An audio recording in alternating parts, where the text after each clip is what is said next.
रही मन धागा प्रेम का, मत तोड़ो चटका। रही मन धागा प्रेम का, मत तोड़ो चटका। टूटे से टूटे पे फिर ना जुरे, जुरे गांठ परी जाए रहीमा, जुरे गांठ परी जाए। ये तो हमें पता ही है, रहीमन धागा प्रेम का जो शुरू ही रहीम से होता है, रहीमन धागा प्रेम का, है ना। तो ये तो हमने पता है, अभी धागा प्रेम का, जहां प्रेम हो भी वहां पे कुछ, चाहे क्षमा मांगनी पड़े, चाहे मन में रखनी पड़े, कई बातें भी थोड़ी सी बुरी लगे, लेकिन क्योंकि एक बार जो तोड़ देते हो ना आप मित्रता, दोस्ती, प्यार, परिवार से या किसी से भी, तो वो फिर दोबारा जुड़ता नहीं है, बात बनती नहीं है, चाहे दोस्ती हो चाहे कोई। तो ये बड़ा सुंदर है। मैं दूसरा ये देख रहा था ना, जैसे गांठ पड़ जाती है, जैसे धागा एक टूट जाता है, धागे को अगर जोड़ना हो तो गांठ पड़ जाती है, टूट तो जुड़ तो जाता है, लेकिन वो गांठ जो है ना, जो ऐसे जो ट्रस्ट की, जो डिस्ट्रस्ट की जो गांठ पड़ जाती है, हाँ। तो ये दूसरा इसमें यही आया कि दुख में सुमरिन सब करें।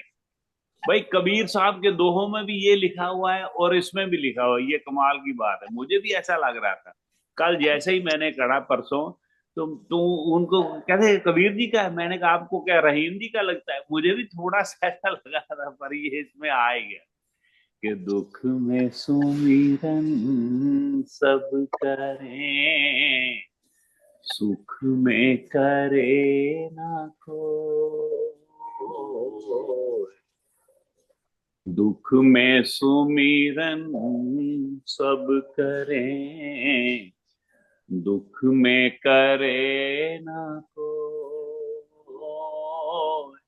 जो सुख में सुमिरन करे, तो दुख काहे को होए रहीमा, दुख काहे को हो। तो ये शायद रहीम जी का ही है ना, कबीर साहब के अंदर भी लिखा हुआ था, वो गलती से लिखा होगा, तो ये है रहीम जी का ही, उनकी बात ठीक निकली है। तो बहुत अच्छा। एक और ये तो हमने डिस्कस कर ही लिया था इसके ऊपर, रहीम ये भी दुख में नहीं, दुख में करो सिमरन, दुख में आता है तो सिमरन करेंगे तभी सुख मिलेगा, लेकिन सुख में भी करना चाहिए ताकि हमें दुख सहने की शक्ति मिल जाए, दुख आए भी ना और आए तो हमें उसके सहने की शक्ति मिल जाए।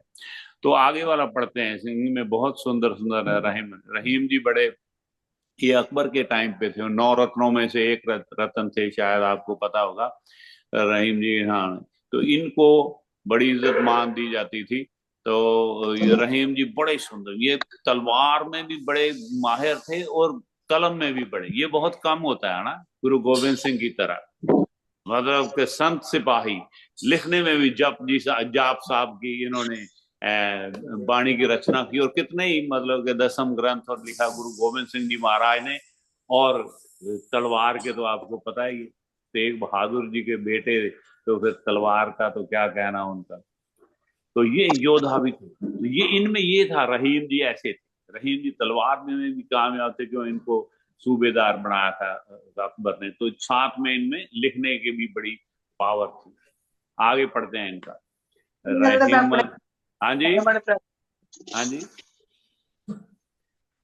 कुछ कहा कविता? नहीं सॉरी भैया। कोई बात। वाह, प्रिया जुड़ गई अभी, आज बड़े दिनों के बाद प्रिया से सुनते हैं अभी थोड़ी देर में, ठीक है। रहीमन देख बड़ेन को, लघु ना दीजिए डार।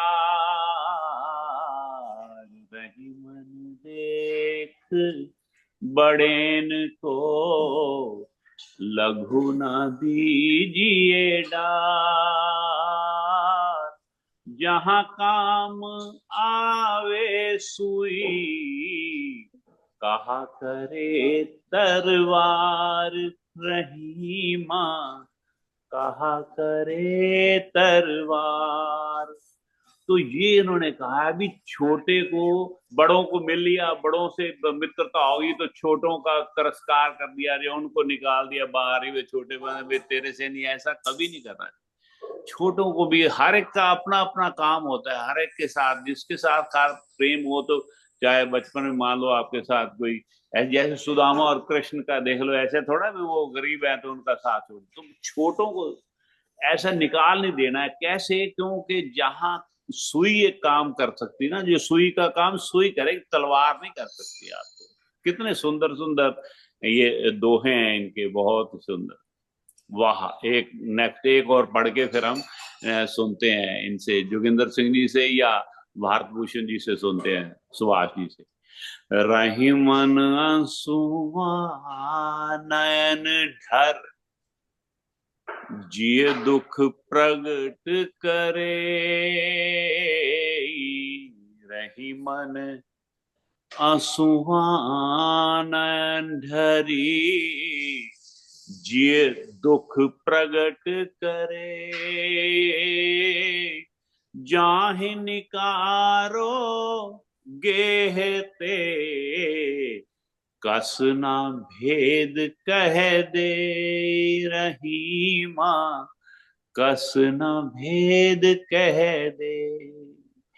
क्या कमाल की चीज उन्होंने, कमाल का ये मुझे दोहा लगा। ये देखो कह रहे हैं कि जो आंसू है ना, आंसू नयन ढर, जब नयन से, आंखों से आंसू हम निकाल देते हैं, निकल जाते हैं, निकाल देते हैं, तो जैसे वो दुख दुख को प्रकट कर देते हैं।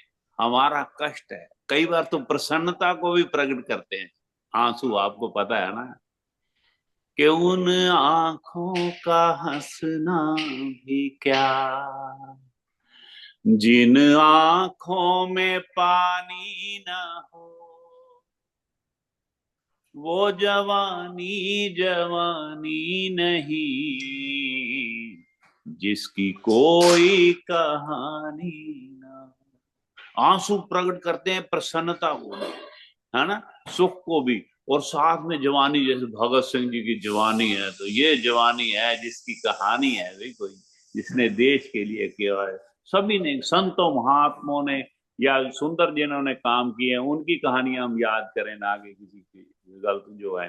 तो ये रहीमन आंसुआ नयन ढरी, जी देख जो जे दुख प्रकट करे, जैसे ये दुख को प्रकट कर देती, समस्त सारी दुनिया को, जब बैठे 100 आदमी, अगर आप आंसू कर रहे हैं, तो अगर आपके चेहरे पे मुस्कान है और आंसू है, या वैसे इमोशनल हो गए हैं, माँ को मिलके या परिवार को इतने सालों बाद मिलके आंसू, वो प्रेम के आंसू, वो दिखा देते हैं, आपका भेद खोल देती हैं। जो आंसू है ना, आपका दुख या सुख जो प्रकट कर देते हैं।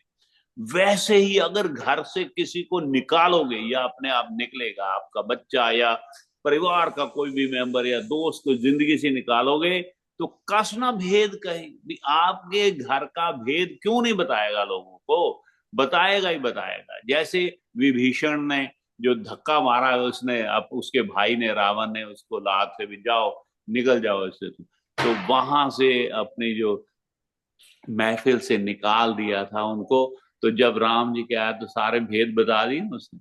सो इसलिए भी घर का भेदी लंका ढाए, तो इसलिए तो घर वालों को, प्रेम दोस्ती सबको पकड़ के रखना चाहिए प्रेम से, ताकि आपके घरों का भेद जो है कोई ऐसा बाहर ना निकाले। वह बड़ा ही सुंदर एग्जाम्पल दिया है कि आपके अगर आंसू, अगर आपका दुख सुख प्रकट कर देते हैं, निकाल दे, भेद आपका बता देते हैं, दिल का, मन का जो भेद है वो बाहर आ जाता है, तो वैसे ही आपके घर का भेद भी बाहर आ जाएगा आंसुओं की तरह। वाह वाह! और बाबा रहीम साहब की जय।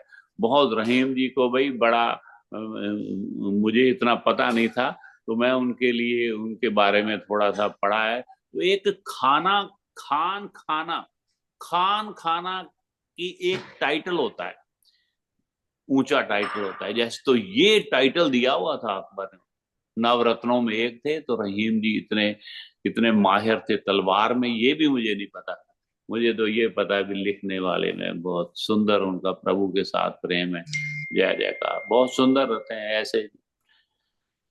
हाँ जी, भगत कबीर साहब की जय, भगत रहीम जी की जय, और सब संतन की जय। ओम बापू शरदा राम जी महाराज आपकी सदा ही जय। बापू हर भगवान जी महाराज आपकी सदा ही जय।